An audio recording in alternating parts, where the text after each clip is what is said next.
Fremantle and Collingwood played out a draw, in part because of probably the most ridiculous umpiring decision of the season so far. Let's have a look at it. Sullivan tackled to the ground.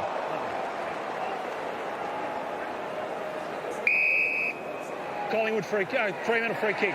You gave the ball to him, you have to give it to me. He didn't hand the ball back to me, handed it to a teammate. Yep, clear out. It's Sean Darcy, clear out, boys. Clear out. He didn't hand the ball back to me, handed it to a teammate. He's not allowed to do that. Oh, wow. Yep, 10 metres. 10 metres. Yep. What a gift this is. It's a free kick, okay? That is... Yep. Time back on. Wow, officious. Darcy comes in and kicks the goal and gives them a chance. They're back within 13 points. OK, so to the letter of the law, it was accurate, OK? Yep, and of course the AFL have ticked it off and said it was the right thing. But in the spirit of the game, I mean, how many times would that happen over the course of a weekend? Or a version thereof. But the ball's left somewhere or it's given to someone else. Why? I've got no issue with it being a free kick, provided every incident is a free Absolutely, kick. absolutely. Yep. So it's happened 4 times, they would say, the AFL, and they have ticked it off. But the free kick against is for time wasting. There was no time wasted in that. We're talking about 0.5 of a second, and the clock's not even running. So it's a precious umpire who wants to get involved in the game and put his stamp on it when he doesn't need to. If that free kick's not paid, no one is mentioning it.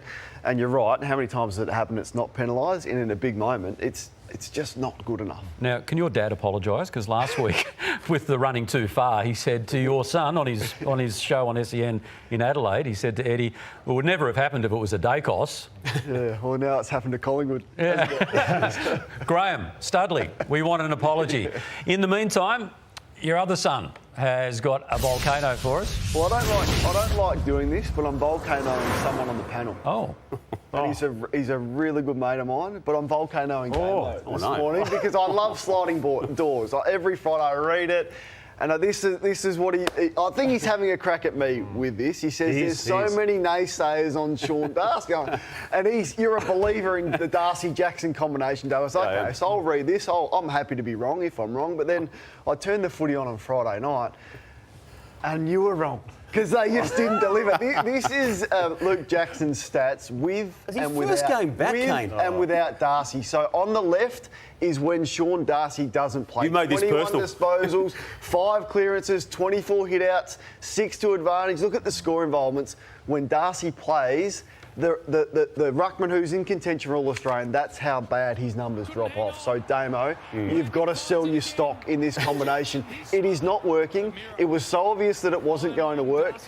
Jackson is not a forward. Darcy is not a forward. They're in all sorts. And after this, there's 6 years to go. So, Damo, you're on the ropes here, Damo. I want to see Darcy not be injured when he plays because he's been banged up for the 2 years that Jackson's been there. You've just signed him for 6 years.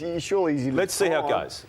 Those numbers aren't... Speaking of injuries, the Magpies got a couple. Yeah, they did, TJ, and they took an injured Brodie Mychek into the game. I say injured because he only missed a couple of weeks with a hamstring, and this happened also to Mason Cox. It looked really bad from a knee perspective there at one stage, but hopefully that's okay. Head knock there as well as part of that. But the Mychek one is an issue because De Goey's obviously out again with osteitis pubis, and Elliott, there's some genuine doubts now as to what's happening with that vascular issue, and he's had a back injury as well, and there's other key names on that list that are defying the Collingwood form because they're all key players to what they are about in their premiership defence. It's a real concern for Collingwood. So Mason Cox's form is a massive problem before his injury. I think by winning he's getting away with it. Ash Johnson is an emergency, can't get a game. Brodie Mychek has done a hammy again.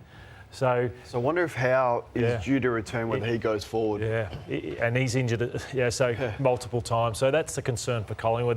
They're stop-gapping really well, but it might catch up with them. I just want to have the discussion around Nat Fyfe, and I thought Richo on Channel 7 did a pretty good job of highlighting just his issues in transition on Friday night. So what do you do with him, Lordo? Because I think Fremantle are at their best when there's speed on the ball, but the amount of times that in transition or his direct opponent, and this time it was crisp, and it happened a couple of times, Fyfe is burnt. Now, he only had 20 touches and 1 effective kick. You can see that his kicking is an issue, and there it is there, the highlight there with Crisp, and then watch this play out. Fyfe is great in the phone box, but when it gets outside of that phone box, look at the explosion from the Collingwood players. So, look, I think they're a better midfielder when he's not in the side, unfortunately. Yeah.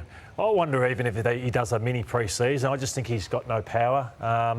That was a damning draw for mine for Fremantle. So I thought Collingwood had no right to get a draw or win that game, which they should have. Fremantle fully stacked. Collingwood had 6 players in under 5 to 10 games, and yet they get the draw. What was the over handballing? Over handballing, only attacked when the game was lost.